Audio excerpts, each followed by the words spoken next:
Say, what is this? A gag?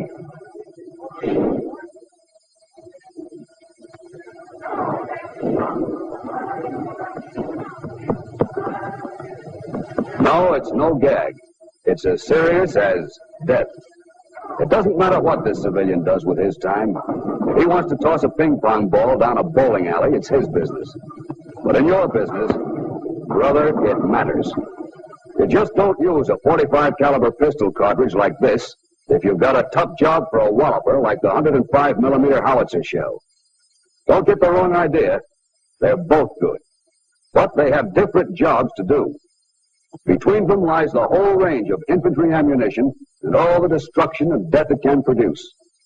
These are your tools from now on, soldier. Take a good look at them. 30 caliber carbine. 30 caliber rifle and machine gun. 50 caliber machine gun. Hand grenade. Rifle grenade. Fragmentation. Anti-tank rifle grenade. Anti-tank rocket. 60 millimeter mortar. Fragmentation. 81 millimeter mortar. Fragmentation. 81 millimeter mortar. Demolition. 37 millimeter armor piercing. 57 millimeter armor piercing. Let's look at them one by one and see what you've got on your side. The smallest weapon in the infantry regiment, a .45 caliber automatic pistol.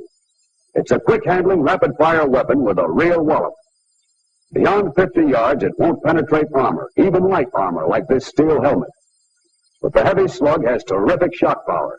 It'll knock a man down almost any time it hits him.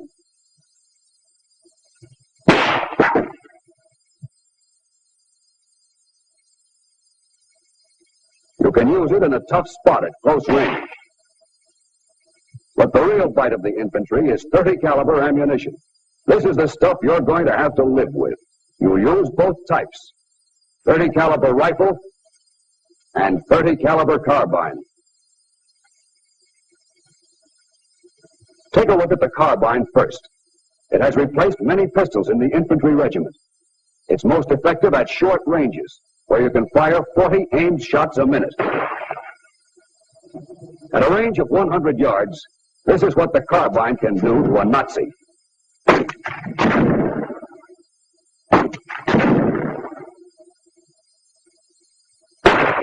You'd need more than aspirin for that head.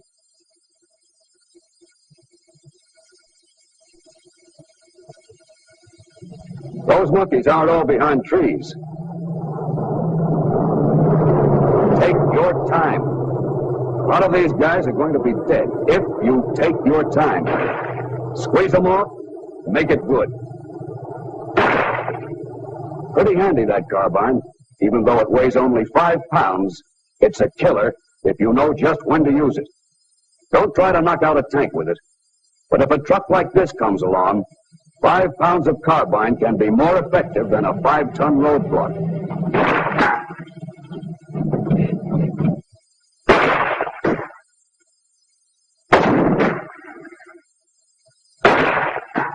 That's what a carbine with light 30 caliber ammunition can do up to 300 yards. But now take a gander at your heavier 30 caliber stuff. The stuff you riflemen have stashed away in your belts. That's really something. It comes in 3 kinds: armor piercing, tracer, and ball. And soldier, it's going to be your best friend day in and day out.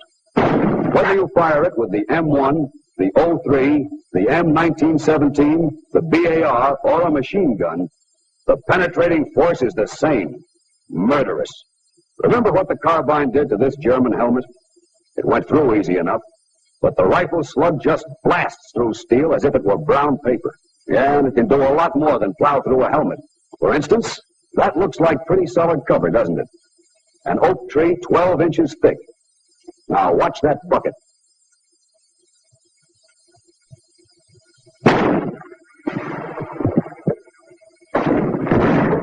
Through the tree, through the bucket.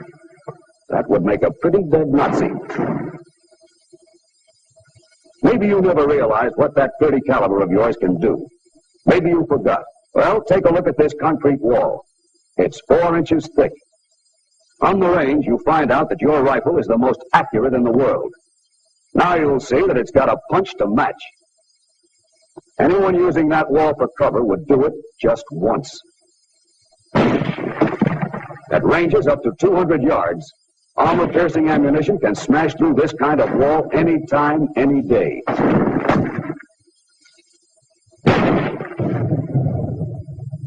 Brother, that .30 caliber stuff is your right arm. .30 caliber ammunition doesn't look like much of a match for this brute, does it? Well, it isn't. But you can always use your head, too. That German 75 isn't worth a damn without a crew.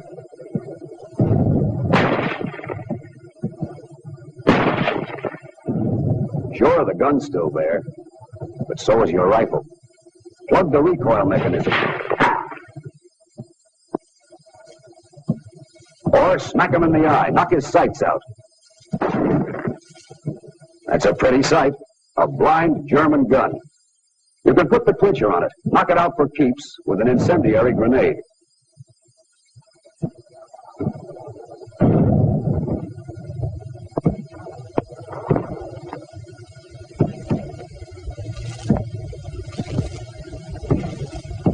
Jam one of those incendiary grenades down the bore of the gun, and the metal from the grenade will fuse with the tube. That chokes it up fine, for good.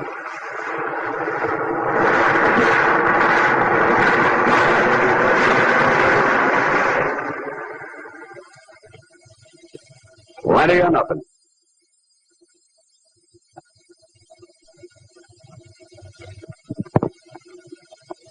The incendiary grenade was just what the doctor recommended for the German 75. But you've got another prescription for the boys themselves. The fragmentation grenade. It's very useful for treating them when they're bunched, like these guys.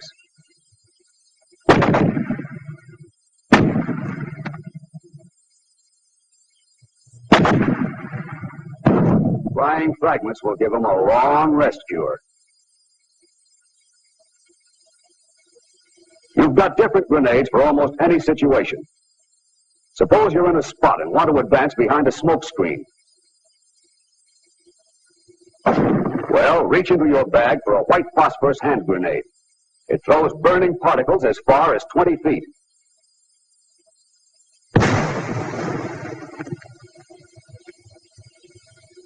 It's not meant to be an offensive weapon, but a hot shower like this is nothing to get caught in. A few drops on his skin will make him wish he were dead. If enough fall on him, he will be. What if you find a Nazi pillbox staring you in the face and you want to take care of it without being seen? There's one more GI grenade. The Army calls it the frangible grenade with the FS filler. But if that sounds like double talk to you, just remember this. It produces a heavier smoke screen than the white phosphorus hand grenade. It hangs around a lot longer. It'll cover the movement of more men and help them get up there to smash that pillbox. Now for your automatic weapons. Lesson number 1. These 5 men with M1s are getting off a total of 80 aimed shots a minute. This man coming up with the automatic rifle, the BAR to you, can also fire 80 shots a minute himself. That'll give you some idea of the destructive power of your automatic weapons. It means, of course, that one man with the BAR has a firepower equal to 5 men with the M1 and can pin the enemy down just as effectively. The 5 riflemen are now free to maneuver. They can come around and try to hit him on the flank.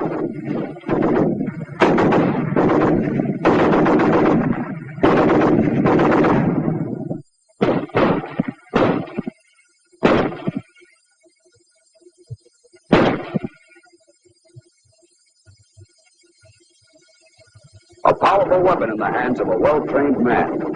The BAR, 80 shots a minute. But a machine gun is more powerful than a BAR. Nothing but the best for the master race. And this is a machine gunner's dream. He can mow them down like wheat at 250 rounds a minute.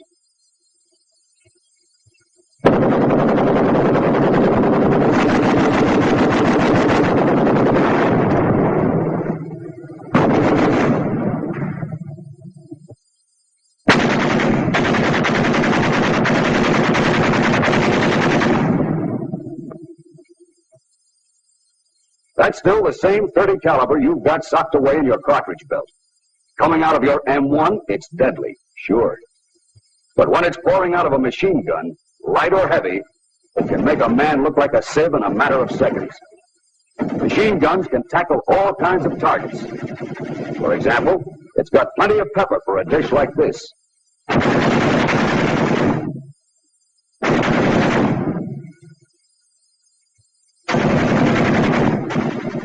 That doesn't have to be a treat.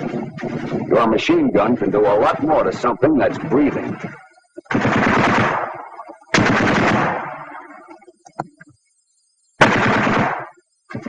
And this won't be a wall much longer.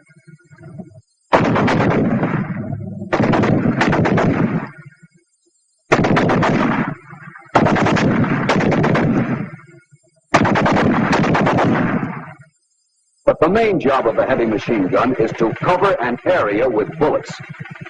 2 or more guns can make a peaceful pond look like this. Principally because of vibrations, the bullets of a single gun make this long pattern. This is the beaten zone made at 1,000 yards. The enemy 1,000 yards away. Long range for some weapons, but not for the stuff these boys are packing. It's just what this machine gun's looking for. Ever hear a battle between 2 machine guns? They talk back and forth for a while, then all of a sudden, one of them runs out of dialogue.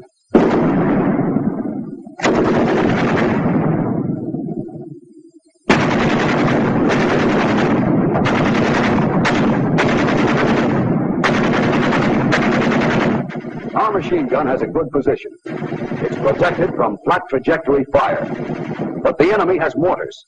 And mortar fire is high-angle fire which can slam down from the sky.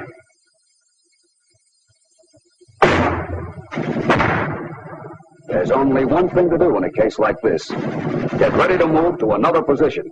Meanwhile, we have mortars too. 2 kinds. This 81 millimeter, whose shell has an effective radius of 25 yards, and the 60 millimeter, whose shell has an effective radius of 17 yards. Our mortars can take care of the enemy's machine guns. And with the high angle of fire, they're mortars as well.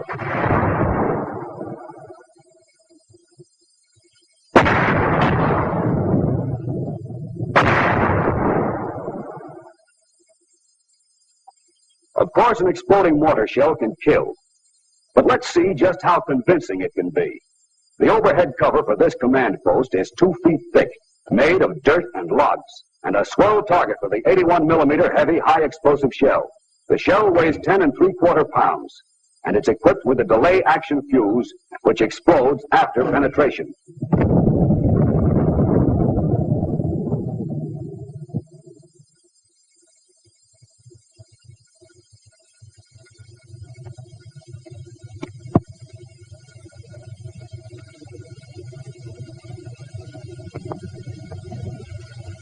The mortar also fires smoke shell.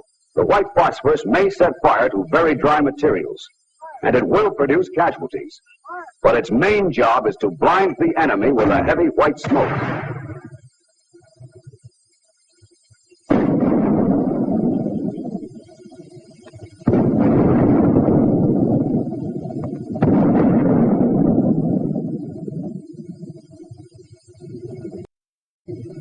Here come the big boys, the sluggers. Tough? Sure. Powerful armor, heavy firepower, very tough. But they can be taken. You've got the weapons to blind him. Burn his pants off, blow him to hell. Watch. An ordinary bottle. Fill it with fire and you've got a Molotov cocktail. These cocktails can be homemade from gasoline, crankcase drainage, and saturated rags. Light the stuff with a match. 3 alarms for any tank in the business. If you have one of these M1 frangible grenades equipped with an igniter, You can forget the homemade cocktail.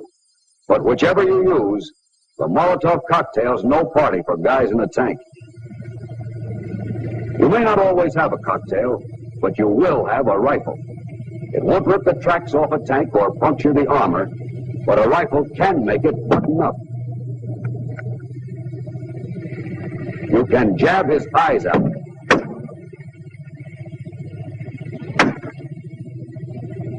Blind a tank and it's practically out of business.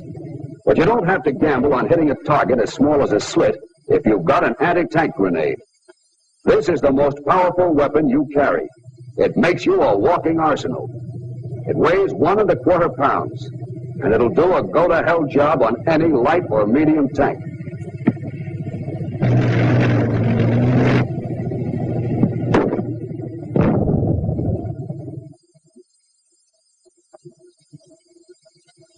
Doesn't look like much, does it? But don't kid yourself. The steel that came from that hole was shattered into fragments that whizzed inside the tank like a gang of hornets. You can put that kind of a hole in a tank from 75 yards. But remember, whenever you can, hold your fire. Wait till the tank is smack up on you. Now, give it to him.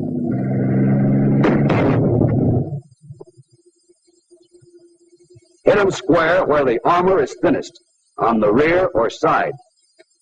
Don't let the words anti-tank throw you. Watch what it can do to an enemy machine gun packed with plenty of sandbagging.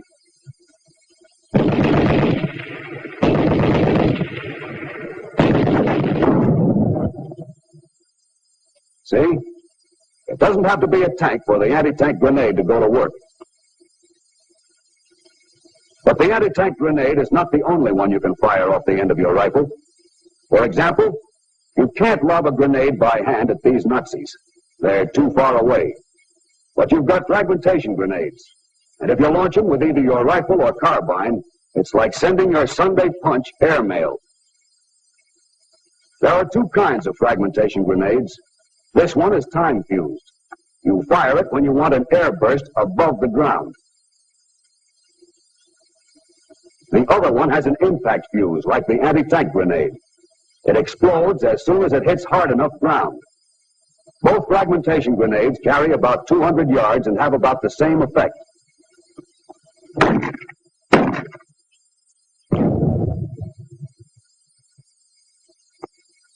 If any of those supermen are within 5 yards of either burst, finished. There's another weapon in the infantry regiment. When it first came out, soldiers thought it must have been found in a pile of junk. This is far from the truth. The first time the Nazis got a peek at it, they turned it a secret weapon because they didn't know what hit them. It's called a bazooka. It has knockout written all over it. Like everything else in the Army, it's got an official name, the anti-tank rocket launcher, and it'll tackle almost any kind of target. It can stop a tank all by itself. Stop it cold.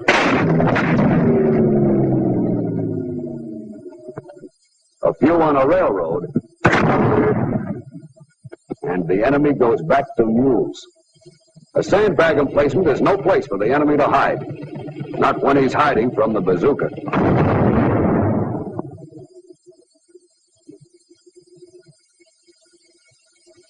Don't think this pillbox is heaven. The bazooka makes it hell.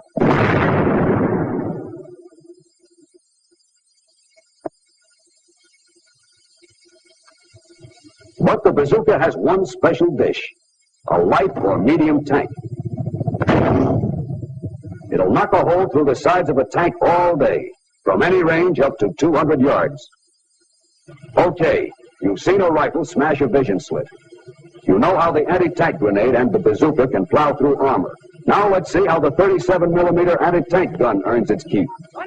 Against troop carriers and crew-served weapons, it's effective to about 1,000 yards with high explosive shell.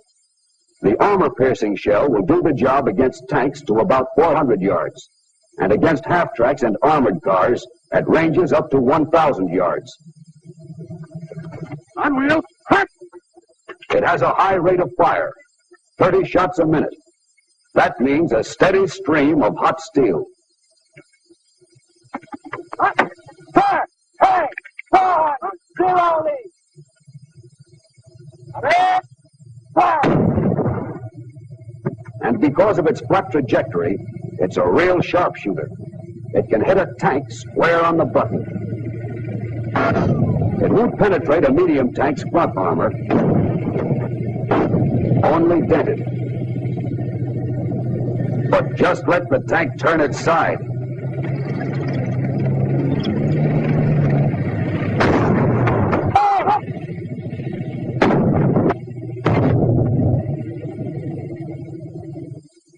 The 37 doesn't kid against the side.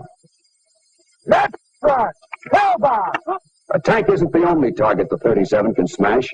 At 800 yards, it can pierce nearly 2 feet of concrete. 800! Come in! Fire! Hit! Hit! Cease firing! The 37 cuts them down to size.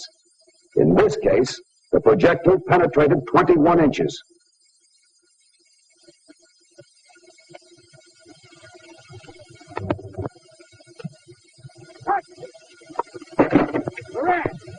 But the 57 millimeter is an even tougher anti-tank gun. It takes over where the 37 leaves off.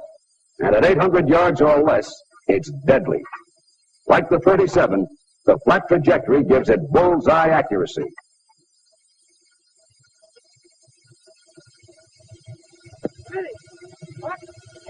One, 400, zero lead, up, and turn.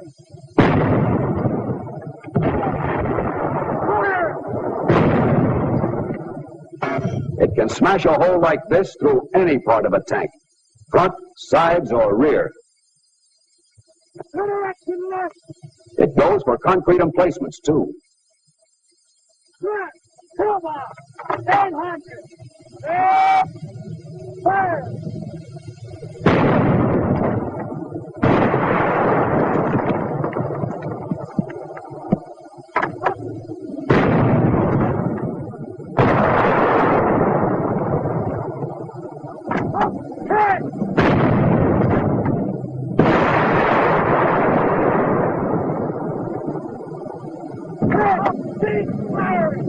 Call in the salvage company.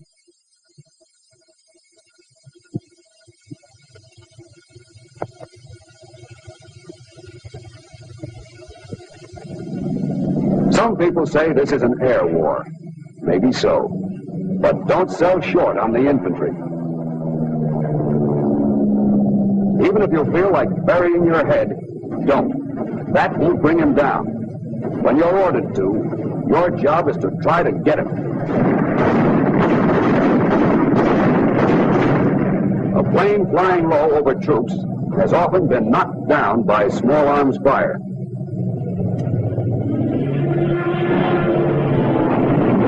Of course, the infantry doesn't have to rely entirely on its rifles against planes. It has 4 other highly effective anti-aircraft weapons. The BAR,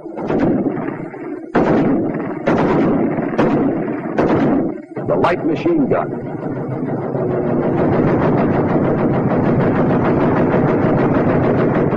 the heavy machine gun,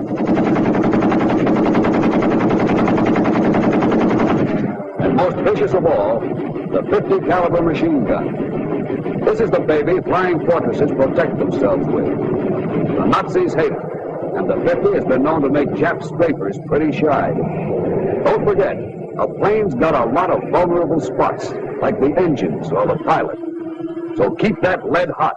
Keep it ripping into the sky.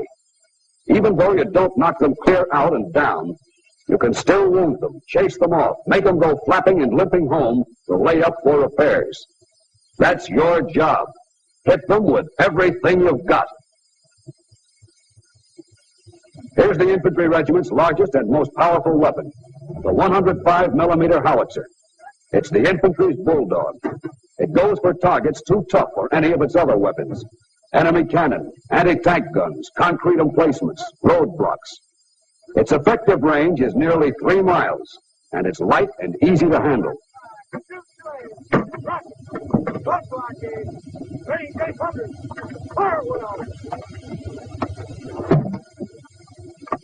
Watch it against this stubborn baby. A roadblock, 4 feet thick.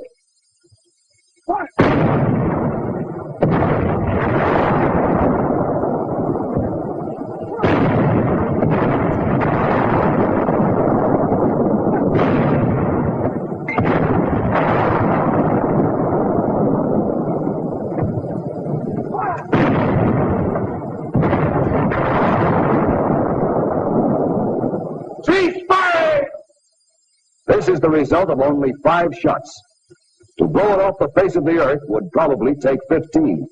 It's a real slugger in street fighting, too, when you have to run the enemy out of a building constructed of solid stuff like this.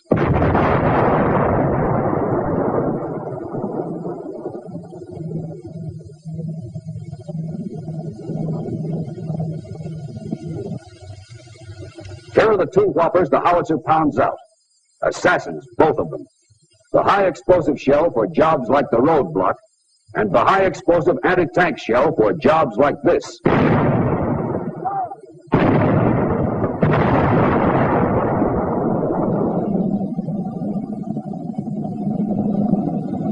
He won't get very far. Not with that kind of ventilation. Soldier, maybe you're from Minnesota. Maybe you're from Mississippi, New York, or New Mexico. It doesn't matter from where. You all want peace again. And here are the peacemakers. They're tops.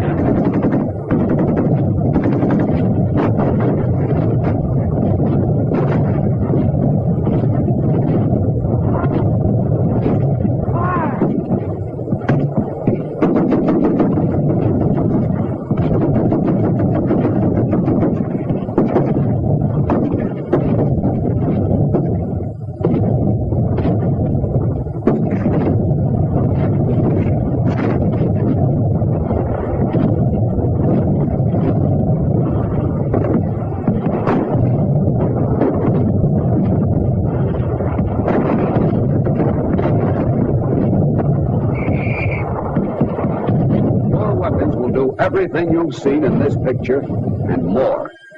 But a weapon is only as good as the man behind it. So give 'em hell, and someday you'll be marching in the streets, bringing the peace all Americans want.